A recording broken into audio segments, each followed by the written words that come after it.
रणवीर के सामने आई अत्रेजा की सच्चाई और आया शो की कहानी में जबरदस्त मोड़। जी हाँ दोस्तों, सीरियल इस इश्क का रबराखा में एक के बाद एक दिलचस्प और जबरदस्त ट्विस्ट देखने को मिल रहे हैं, जहां देखने को मिलने वाला है कि रणवीर और अत्रेजा की शादी से ठीक पहले एक बड़ा मोड़ आने वाला है। तो वहीं गुरुजी की बातों से रणवीर को पता चलेगा कि अत्रेजा का एक बॉयफ्रेंड भी है।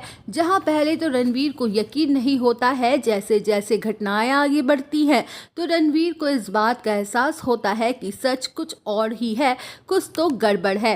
अब ऐसे कैसे सारी सच्चाई सबके सामने आ पाती है, ये देखना काफ़ी ज़्यादा दिलचस्प होगा। वेल, अब शो के अपकमिंग ट्रैक में अब आप देखेंगे कि जहाँ रणवीर अपनी शादी की शॉपिंग के लिए अपने कजन्स और घर वालों को लेकर जाता है और शॉपिंग के बाद सभी को भूख लगने लगती है तो सभी लोग खाना खाने के लिए एक होटल में चले जाते हैं। तो वहीं सभी लोग खाना एंजॉय कर रहे होते हैं कि तभी रणवीर के एक कज़न की नज़र बाहर खड़ी अत्रेजा पर पड़ जाती है, जहां रणवीर का कज़न रणवीर को मजाक में छेड़ते हुए ये कहता है कि भाई रणवीर तो अपनी होने वाली परवोटी से 2 पल के लिए भी दूर नहीं रह सकते हैं। देखो ना, इन्होंने शॉपिंग के लिए भी अत्रेजा भाभी को यहाँ बुला लिया।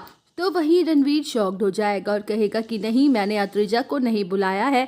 जहां उसी दौरान रणवीर के मोबाइल पर आने वाला है एक इम्पॉर्टेंट कॉल और जिसे रिसीव करने के लिए रणवीर होटल से बाहर निकल आता है। वेल, अब शो के अपकमिंग ट्रैक में अब आप देखेंगे कि जहां रणवीर जैसे ही होटल से बाहर आता है तो वो देखता है कि अत्रेजा किसी लड़के से बात कर रही है।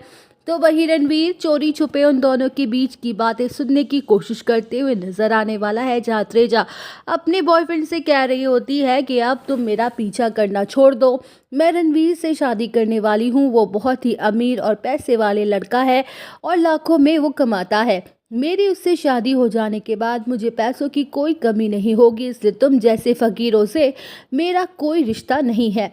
तो तुम्हारा और मेरा अब कोई रिश्ता नहीं है क्योंकि तुम मुझे डिजर्व ही नहीं करते हो। तो वहीं रणवीर अत्रेजा की सारी बातें सुन लेता है और उसके सामने आके खड़ा हो जाता है और कहता है कि मैंने तुम्हारी सारी बातें सुन ली हैं अत्रेजा, तुम मेरे पैसों के लिए मुझसे शादी कर रही थी और मुझे पाने के लिए तुमने मेघला के बारे में झूठी झूठी कहानी बना रही थी ताकि मैं मेघला से नफरत कर सकूं, और मैं भी उसे गलत समझ रहा था कि उसने मुझे धोखा दिया। तुम इतना नीचे कैसे गिर सकती हो अत्रेजा? अपने लालच के चलते तुमने अपनी बहन की खुशियों को ही बर्बाद कर दिया, पर मैं सच्चाई जानकर तुमसे तुम जैसी लड़की से तो कभी शादी नहीं करूंगा। तो वही दोस्तों, अत्रेजा का सच आने वाला है रणवीर के सामने और कहानी में आएगा जबरदस्त मोड़। तो आप सब और अपडेट जानने के लिए बने रहिए हमारे साथ। वीडियो को लाइक, चैनल को सब्सक्राइब करना ना भूलें।